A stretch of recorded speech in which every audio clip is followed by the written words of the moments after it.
Bonjour, le temps est favorable pour faire la paix. Reconnaissons que le monde ressemble à une cour de récréation.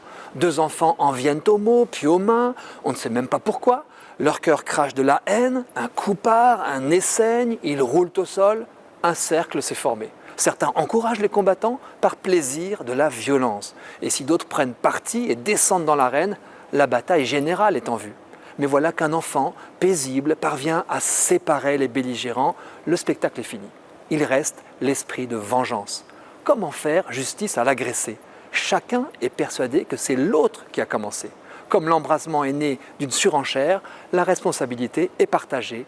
Dans les deux cœurs sera conservée la haine de l'ennemi. Dans ces conditions, comment faire la paix? On dit qu'il n'y a pas de paix sans justice et pas de justice sans vérité et que la paix est un travail de reconstruction. Or, nous sommes tous personnellement concernés à cause de l'accumulation des injustices, des tromperies, des humiliations que nous avons tous subies. Si la guerre dort dans nos cœurs, c'est dans nos cœurs que peut naître la paix. C'est là que le christianisme apporte sa touche révolutionnaire. Il prône l'amour des ennemis. Pas seulement le pardon, l'amour, oui, le tendre amour fraternel, celui qui va jusqu'à désirer une rencontre. Starets Silouan, un ascète du mont Athos, humble et grand saint orthodoxe, va jusqu'à affirmer que l'amour des ennemis est le seul véritable critère objectif, vérifiable et universel du christianisme. Pour lui, qui aime ses ennemis est chrétien, qui ne les aime pas ne l'est pas. Comment mettre en œuvre un tel critère? Je nous propose deux étapes. La première, discerner en toute honnêteté quels sont nos ennemis du jour.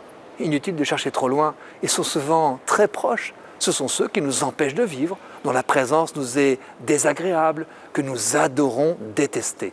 Voisins, belle famille, collègues de bureau. À chacun de trouver, en acceptant son ambivalence, celui que notre cœur traite en ennemi.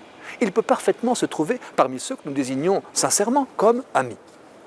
Bon, supposons que nous tenons l'ennemi. Seconde étape, adresser une ferme convocation à l'amour.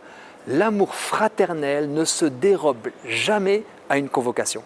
Cela suppose un décentrage, descendre de notre colline, d'où l'ennemi paraît 100% vilain, pour monter discrètement sur la sienne, d'où la vue est tout autre.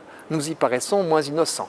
Un petit truc peut nous aider si l'on n'arrive pas à aimer, vouloir aimer.